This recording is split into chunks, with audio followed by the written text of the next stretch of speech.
Kasaysayan ng Marilake Highway. Ang Marilake Highway, opisyal na pangalan, Marikina Infanta Highway, ay isang 117.5 kilometrong daanan na nag-uugnay ng Metro Manila sa Infanta, Quezon.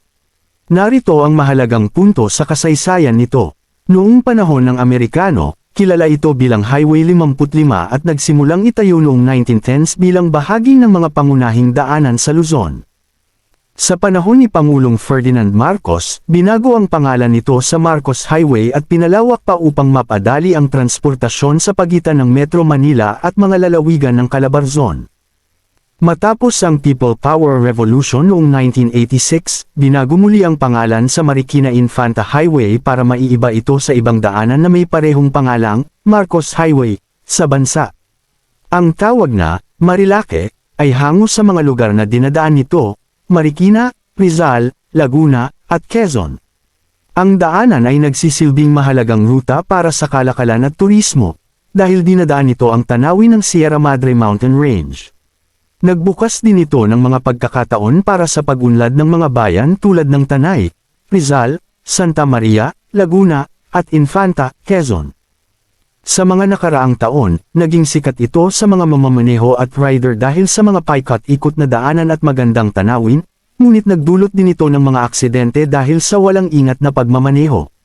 Banggaan at pagbagsak ng sasakyan dahil sa mga paikot-ikot na kurba, patagang daanan, at pagkakaroon ng mahabang patayong daanan, slopes, madalas na nangyayari ang mga aksidente lalo na kapag ang mga mamamaneho ay hindi sumusunod sa tamang bilis ng takbo o nagkakaroon ng pagkakasala sa pagmamaneho.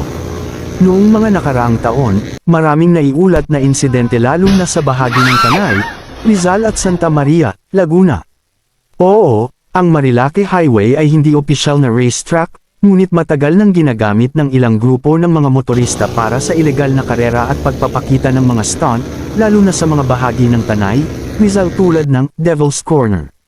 Mula noong mga nakaraang taon, maraming ulat tungkol sa mga kamote riders na nagsasagawa ng drag racing at mapanganib na stunt tulad ng Superman, kung saan ang rider ay nakahiga sa motor habang bilis na tumatakbo. Ang mga aktibidad na ito ay nangyayari kahit sa liwanag ng araw o madaling araw, at may mga organisadong grupo pa nga na may spotters para bantayan ang mga pulis. Dahil dito, maraming naiulat na aksidente na nagdulot ng pagkamatay at pinsala. Noong ika-26 ng Enero taong 2025, isang motovlogger ang namatay matapos mag-crash habang gumagawa ng Superman stunt, at 10 pa ang nasugatan.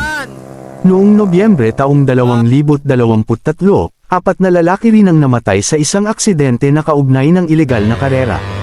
Dahil dito, ipinatupad ang mas mahigpit na regulasyon tulad ng pagbaba ng bilis ng takbo sa ilang bahagi ng daanan noong 2025.